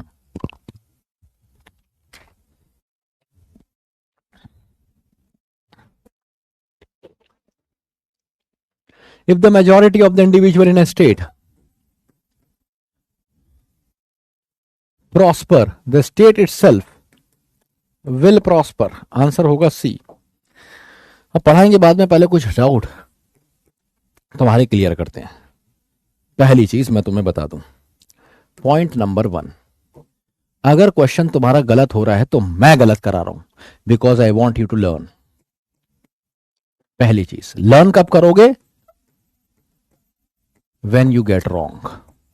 जब तुम्हारा सही होता है ना, तुम्हें लगता है चैप्टर मेरे को आ गया, मैं इसमें बहुत आसान क्वेश्चन ला सकता हूं तुम्हारे लिए, तुम सारे बना दोगे। अगर सोचो मैंने ये क्वेश्चन पूछा होता, the sun is rising in the east, ये ले आऊं तुम्हारे लिए। The sun is rising in the east, A B C और डी। गली का कुत्ता भी बता देगा कि सर यहां पे तो राइजेस आएगा। और तुम अगर मुझसे ये एक्सपेक्टेशन कर रहे हो तो ये मैं तुम्हें नहीं दूंगा। मैं तुम्हें ऐसा क्वेश्चन दूंगा जो एनडीए लेवल का होगा या उससे भी एक लेवल ऊपर होगा, ताकि तुम्हारी ची बोल जाए, तुम कहो क्या मास्टर है, कभी इसकी क्लास में क्वेश्चन ही सही नहीं होता है। कभी मैं अब तुम्हारे क्वेश्चन सही नहीं होने दूंगा अपनी क्लास में। मैं तुम्हें आज की बात नहीं बता रहा हूं, वो क्लासेस जिनमें कोर्स कंप्लीट होने वाला है वो भी क्वेश्चन सही नहीं कर पाते मेरी क्लास में। मेरा अंदाज ही ऐसा है पढ़ाने का। तुम्हारे क्वेश्चन कहां सही होंगे? मेरी क्लास से निकल जाओ, सब जगह क्वेश्चन सही होंगे। अगर तुमने मेरी क्लास में प्रैक्टिस करी है, फिर निकल के यहां से सब जगह सही होंगे तुम्हारे क्वेश्चन। कहने का मतलब क्या है? कहने का मतलब है एग्जाम में तुम्हारे सही होंगे, डीपीपी में तुम्हारे सही होंगे। डीपीपी के क्वेश्चन हमेशा तुम्हें इसके क्वेश्चन से आसान लगेंगे। क्यों? क्योंकि जो डीपीपी का लेवल होता है मैं उससे ऊपर लेवल ले जाके तुम्हें पढ़ाता हूँ। ठीक है, इसके अलावा तुम कहीं भी, कहीं से, यूट्यूब से, किसी भी मास्टर से पढ़ के, बिना पढ़े उसके क्वेश्चन लगा दोगे अगर तुमने मेरे से पढ़ा है। तो मैं तुम्हें भाई एक टफ ट्रेनिंग कराता हूँ, क्योंकि मैं बहुत टाइम से स्पोर्ट्स में रहा हूँ, बहुत टाइम। ये मैं टीचर वीचर बन गया, टीचर आया, मैं टीचर बाई चांस, मैं बनना कुछ और चाहता था। तो मैंने जो कहानियां पढ़ी, किताबें पढ़ी, जिन लोगों से मैं मोटिवेट हुआ ना, वो सारे के सारे यार स्पोर्ट्समैन थे। शुएब अख्तर ना अपने हाथ में यहाँ पे ईटा बांधता था, वेट बांधता था, वेट हाथ में वेट बांधता था, और बॉल जो होती थी उसको गीली कर लिया करता था। पुरानी बॉल गीली, वो पानी पी लिया करती थी, बॉल भारी हो जाती थी, और उस बॉल से वो प्रैक्टिस करा करता था। इसलिए जब वो, और उस बॉल से कोई मतलब है प्रैक्टिस करने का? हाथ में वेट बांध के कोई बॉल फेंकने का मतलब है?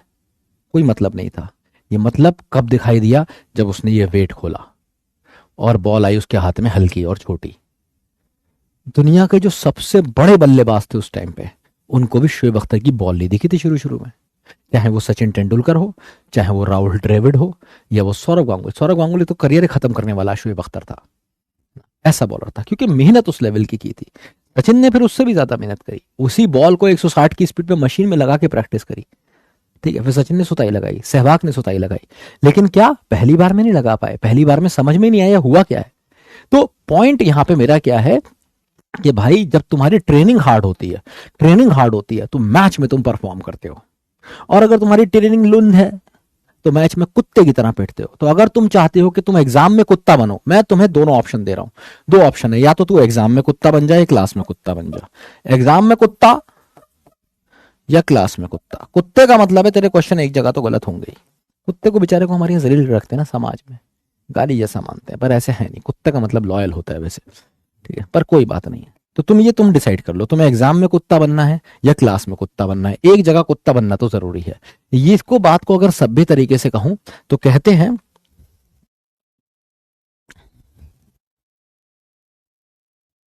Sweat in the training so that you should not bleed in the war.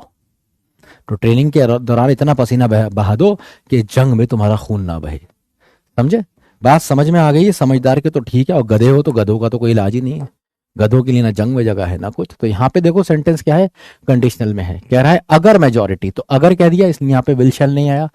दूसरा वाला मेन क्लॉज है तो इसमें विल आएगा ही, आंसर हो जाएगा सी। ठीक है, वुड नहीं आ सकता।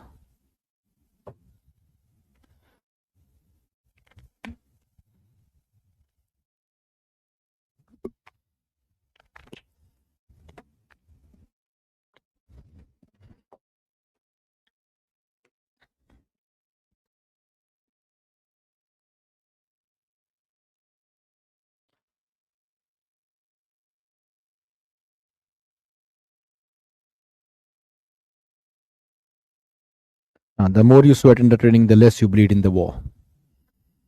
सही बात है।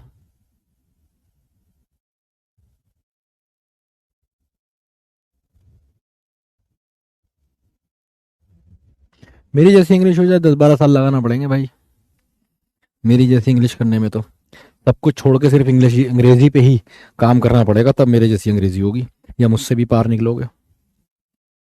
मेरे जैसी अंग्रेजी करेगी करोगे, इतनी इतनी की जरूरत नहीं है।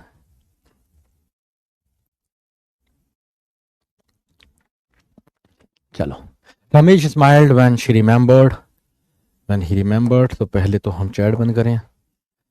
कह रहा है रमेश मुस्कुराया, व्हेन ही रिमेंबर्ड, जब उसे याद आया, ना कि जब वो याद कर रहा था ना। तो ये आप आगे जानेंगे, इस तरह की जो वर्ब होती है ना, याद कर रहा था, ठीक है, जो वर्ब ऑफ सेंसेस होती हैं, वर्ब ऑफ पेस्ट होती हैं, वो इसमें नहीं आती। ठीक है, वो रिमेंबरिंग के लिए हमें वो याद कर रहा था, याद करते हुए नहीं मुस्कुरा रहा था, हिंदी में बोलते हैं जब उसने याद किया, जब उसे याद आया, when he remembered. So Ramesh smiled when he remembered his hard early days, early years.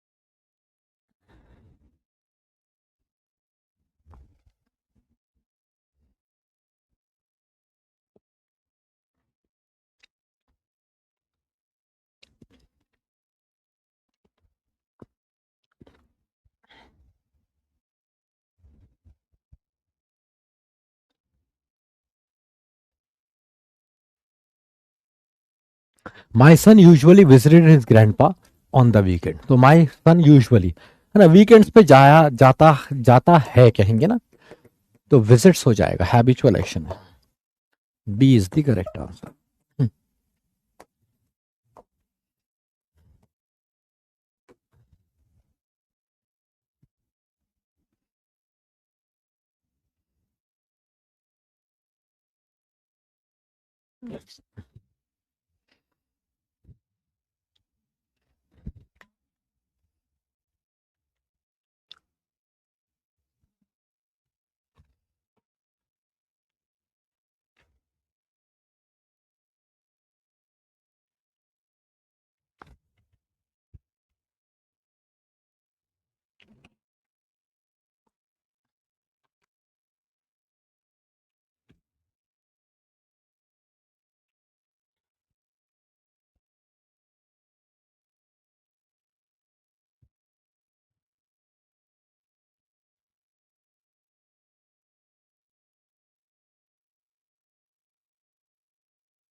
Question कह रहा है after you will return from Delhi, Delhi, जब तुम दिल्ली से आ जाओगे, I will come to meet you, तो ये मुद्दे की बात हो गई, I will come to meet you, ये वाला विल सही है।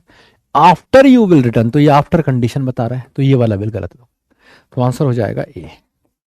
After you return from Delhi, जब तुम दिल्ली से वापस आओगे, ये हो गई कंडीशन।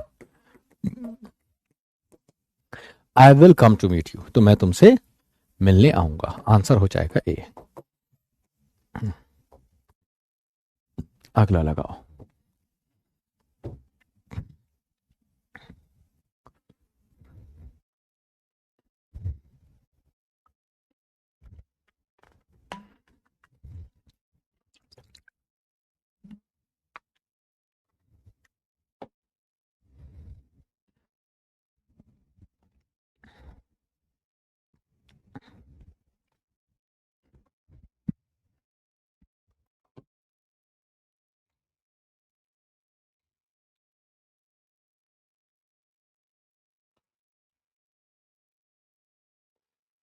अब देखो क्वेश्चन कितना आसान है ये, इसमें दिया हुआ है लास्ट संडे, लास्ट संडे क्या है,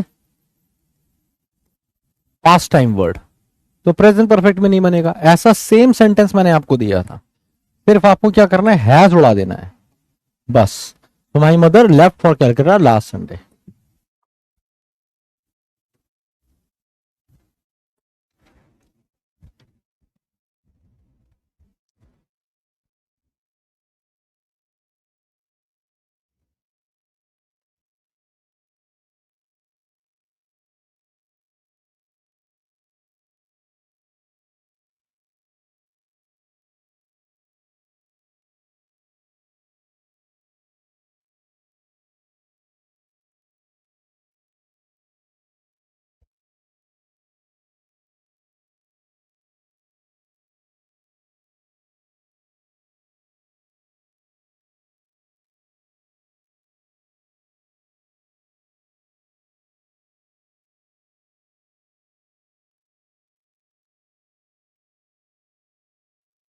the terrorist did do does के साथ वर्ब की फर्स्ट फॉर्म, कहानी खत्म, कन्फेस। तो ये 8 यूनिवर्सल रूल से क्वेश्चन था, आंसर हुआ बी।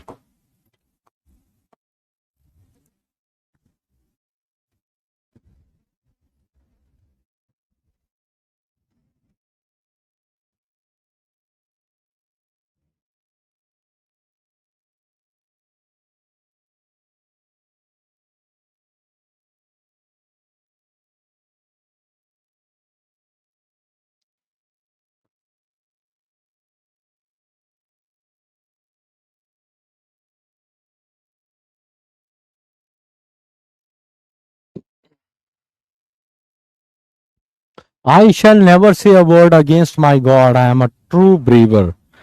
तो भाई जब कह रहा है कि कभी नहीं कहेगा एक भी वर्ड अपने भगवान के खिलाफ, पक्का मानने वाला है, तो प्रॉमिस ओथ एम्फेसाइजेशन थ्रेट, विल कहोगे ना, विल पक्का मानने वाला है, आंसर हो जाएगा ए।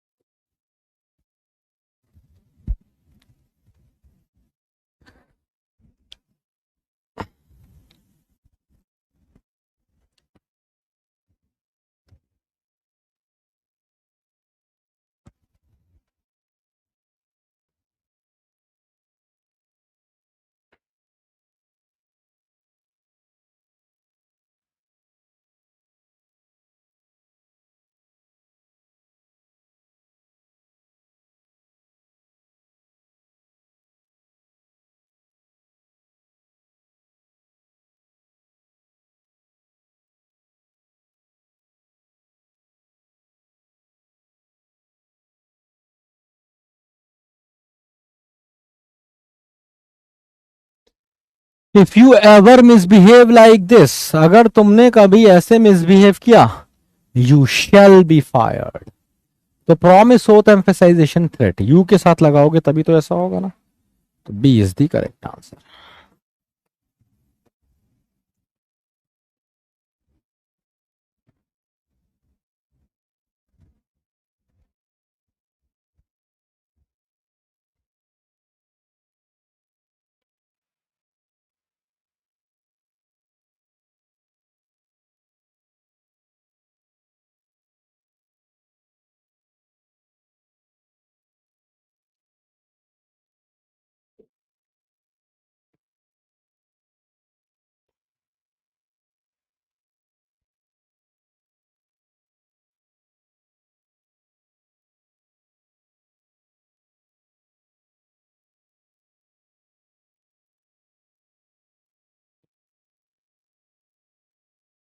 He always tried to prove that the earth revolves around the sun। तो ये बात तो सही है, लेकिन ऑलवेज कह रहा है तो ट्राई इसका हो गया है थोड़ी, अब धरती ने घूमना छोड़ दिया है। तो ही always tries, A is the correct answer. चलो ये और लगा लो, ये क्या है भाई, idioms and phrases। whoop it up।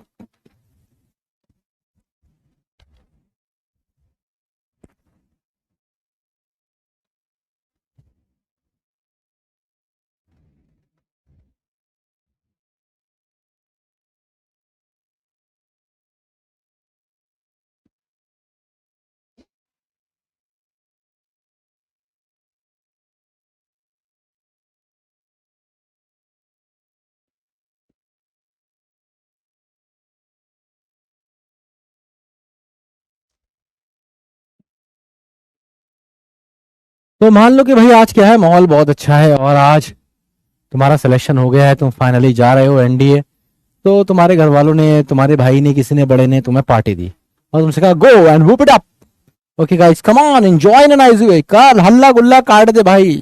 वो गाना नहीं, कौन सा है, जश्न करेंगे, वो मिल्खा सिंह में जो गाना है, तो that is called whoop it up. किसी चीज के लिए बहुत ज्यादा खुश होना, एंजॉय करना, उसे whoop it up, let's party tonight, let's whoop it up. तो वूप इट अप ऐसे यूज होता है। बियर द पाम, ये अच्छा है और प्रीवियस ईयर में पूछा गया क्वेश्चन। वो हवन करेंगे ना, ऐसा कुछ सॉन्ग है।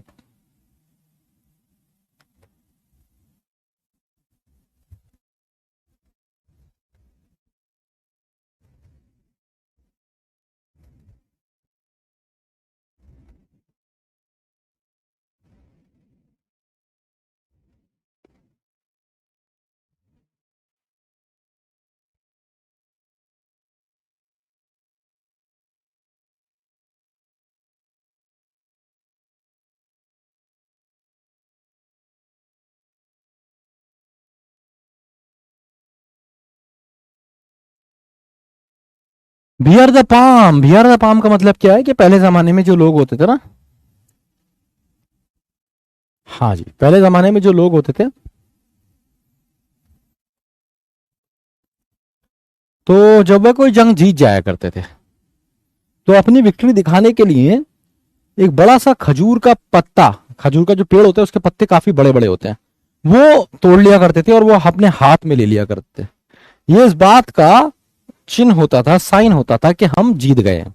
उसके बाद बहुत सारे कबीले, बहुत सारे ट्राइब्स, बहुत सारे छोटे बड़े राजा हुए जिनका जो झंडा था उस पर खजूर वाला पत्ता बना होता था, जिसका मतलब होता है विक्ट्री। तो बियर द पाम का मतलब है कि ये वो पाम, ये वाला पाम नहीं है, वो पाम ट्री से आया। तो बियर द पाम का मतलब है विक्ट्री से। क्या बियर द पाम का मतलब है पेड़ इनके हुए या खजूरें इनकी हुई, ऐसे समझ लीजिए। ठीक है, तो डेट्स इनकी हुई, तो विन वाला सेंस देता है ये, to win. Bear the palm is to win, not a spark of decency.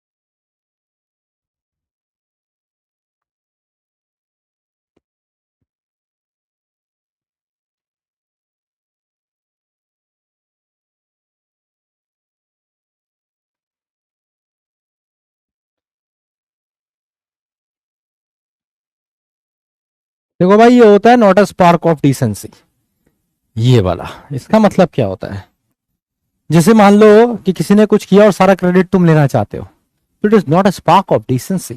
तो जब तुम चीजों का क्रेडिट लेना चाहते हो, वो चीजें जो तुमने नहीं भी की है ना, जैसे बहुत सारी मूवीज में भी दिखाते हैं, घर पे भी तुम दिखाते हो सारा काम मैं करता हूं, मैं करता हूं, तो that is called not a spark of decency. C is the correct answer.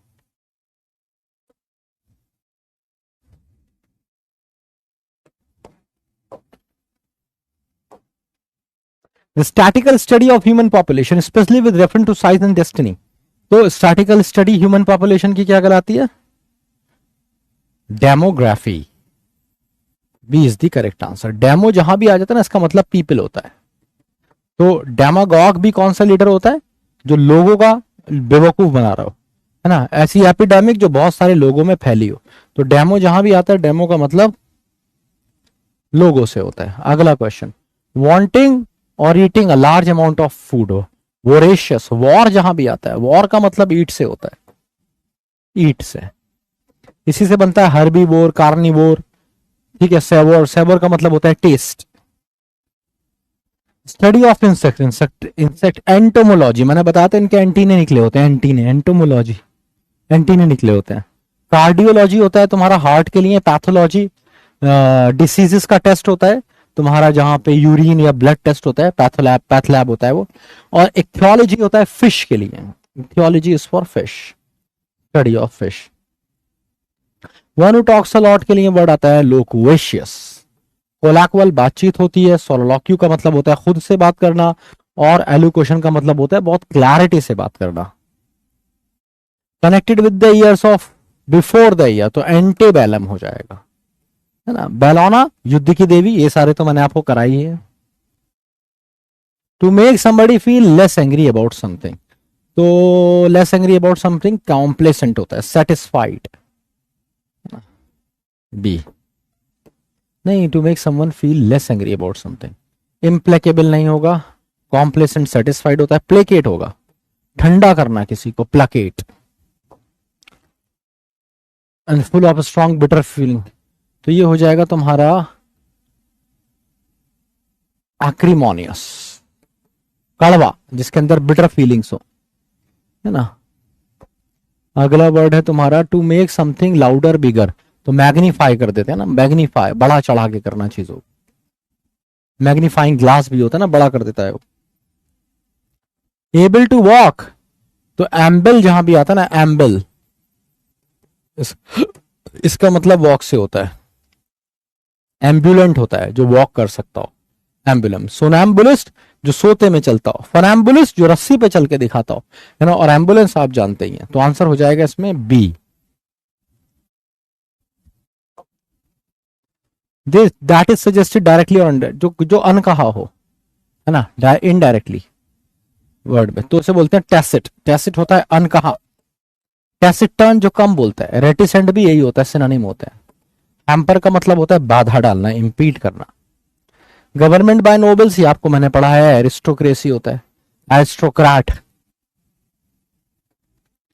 One who is all powerful is omniscient, सब जानने वाला। ओमनी पोटेंट होगा, सारी जान जिसके पास, ये सब जानने वाला, ये सब खाने वाला, ये सब जगह प्रेजेंट है। और ओमनी पोटेंट सारी पावर है। A person who walks in sleep, somnambulist, अभी बताया मैंने आपको। इंसोमैनिक जिसको नींद नहीं आती, हाइप्नोटिस्ट जो हिप्नोटाइज कर लेता है, और पैसिमिस्ट निराशावादी, लिख नहीं सकता, कैन नॉट रीड और राइट, इलिटरेट होता है। एजुकेटेड नहीं होता है, एजुकेटेड तो हो जाहिल होता है, ठीक है। जो लिख पढ़ नहीं पाते वो इलिटरेट होते हैं। लिटरेसी और एजुकेशन में डिफरेंस है, बताएंगे कभी प्यार से। अ person who studies the stars and planet, astrologer नहीं होता वो, एस्ट्रोनॉमर होता है, ठीक है। एस्ट्रोलॉजर तो वो होता है तुम्हारा हाथ देख के बताता है, तो मतलब तुम्हारे ग्रह के नक्षत्र वगैरह बताता है। मिटियोरोलॉजिस्ट मिटियोर से रिलेटेड है। टू गिव अ रिंग का मतलब है किसी को कॉल करना, okay I will give you a ring tomorrow, don't worry you will get a ring tomorrow. To play ducks and trails, to play ducks and trails का मतलब है to use carelessly, है ना। जैसे he has a lot of money which he has got from his father and he plays ducks and trails, ना पैसा बर्बाद करता है। पुल योर सेल्फ टूगेदर का मतलब है शांत हो जाना, calm down, calm down, pull yourself together. Teething problem का मतलब है कोई टीथिंग प्रॉब्लम हो, जो बच्चों की प्रॉब्लम होती है ना, दांत निकलते में दर्द होता है ना, टीथिंग प्रॉब्लम कहते हैं। तो शुरुआत में आने वाली problem, problem at the start of a new project.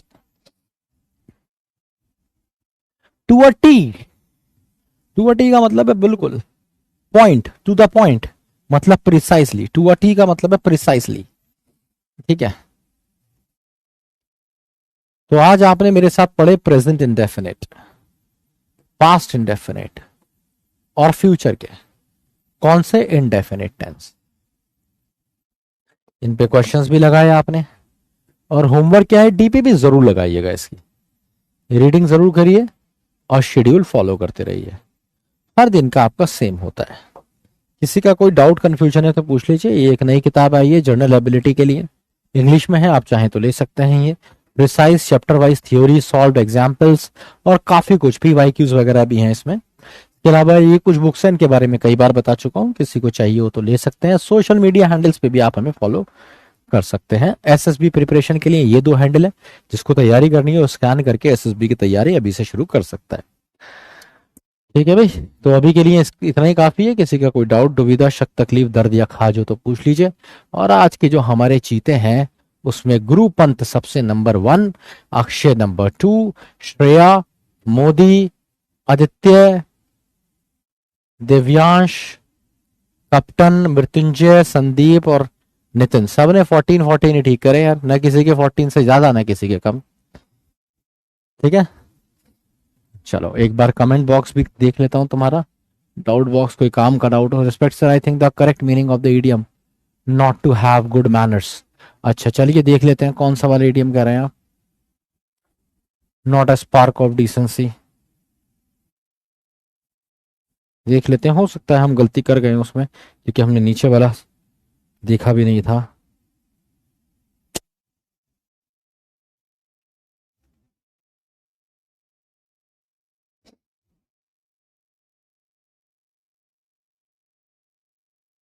हाँ जी, यहाँ आप ठीक है, बिल्कुल सही बात है। यहाँ पे आंसर डी कर लेंगे, सी काट देंगे। आइए सही कर लेते हैं। लास्ट वाला ऑप्शन ही नहीं देखे बे यार, क्या ये।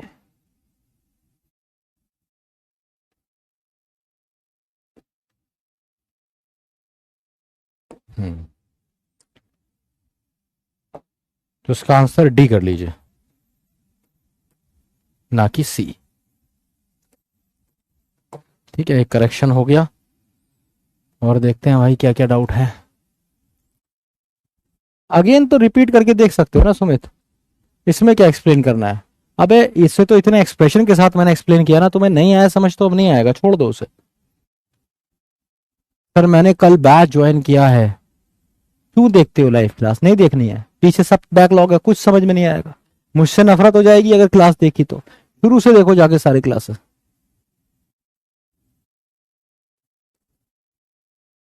कुत्ता पाल लो, पता चल जाएगा लॉयल है नहीं, ये भी मैं बताऊंगा। या अपने आप को देख लो, तुम घर वालों के लिए लॉयल हो या नहीं हो।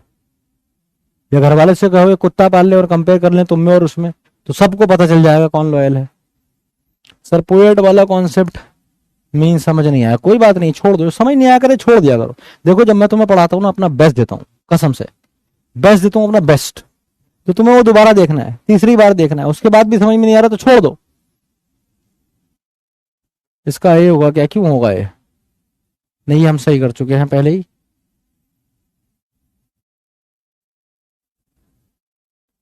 क्वेश्चन नहीं बनेंगे तुमसे, प्रैक्टिस करो और कुछ नहीं करना है।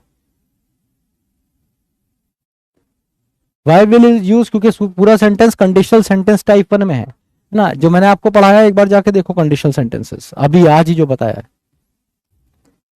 किसका डी होगा? अरे हाँ ठीक है, चलो डी होगा, ये तो बता दिया।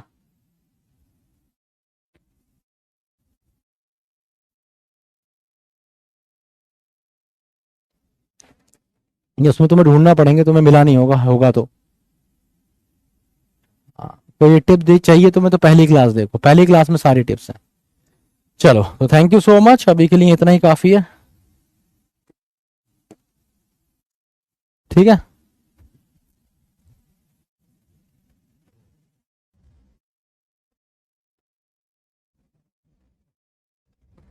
चलो थैंक यू सो मच। अब मैं मिलता हूं आपसे अपनी अगली क्लास में। अपना ख्याल रखिए, पढ़ते रहिए, सीखते रहिए, एंड मोस्ट इंपॉर्टेंटली जिंदगी में उतारते रहिए। Love you all. जय हिंद, जय भारत।